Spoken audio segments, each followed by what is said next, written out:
Selamat datang di channel Bray Official. Kali ini saya sedikit memberikan sejarah berdirinya awal mula para Wali Songo.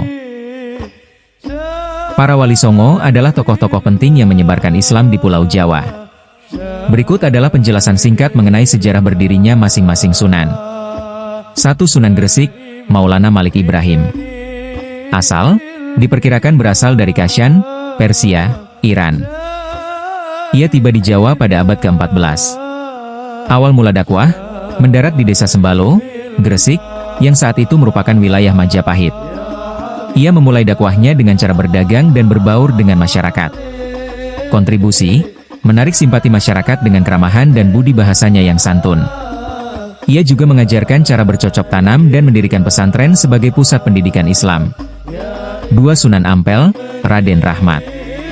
Asal, lahir di Champa, sekarang Vietnam, pada tahun 1401 M. Ia adalah putra dari Maulana Malik Ibrahim. Awal mula dakwah, datang ke Jawa dan diizinkan oleh Raja Majapahit untuk mendirikan pesantren di daerah Ampel Denta, Surabaya.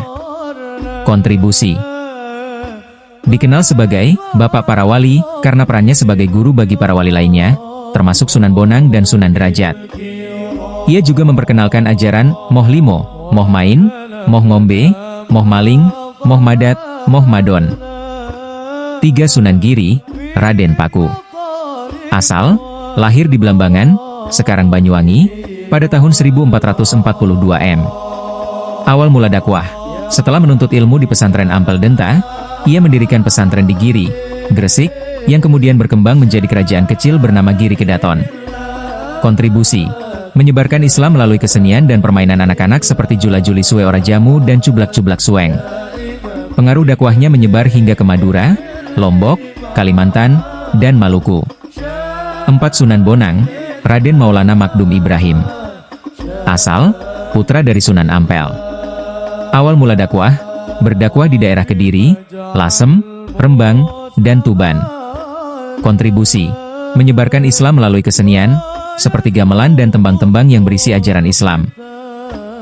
Ia juga menulis kitab tasawuf berjudul Tanbihul Ghafilin. 5. Sunan Derajat, Raden Kasim. Asal, putra dari Sunan Ampel.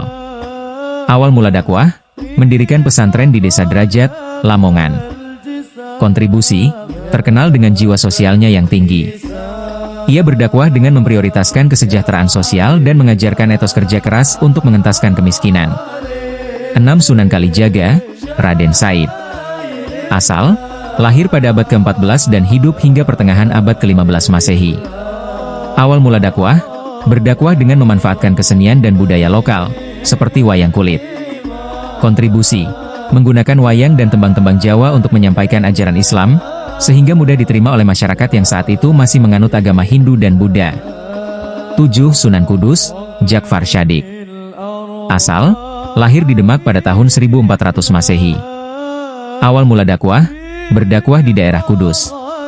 Kontribusi, dikenal karena toleransinya yang tinggi.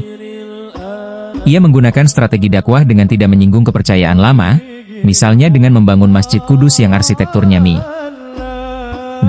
Sunan Muria, Raden Umar Said. Asal, putra dari Sunan Kalijaga.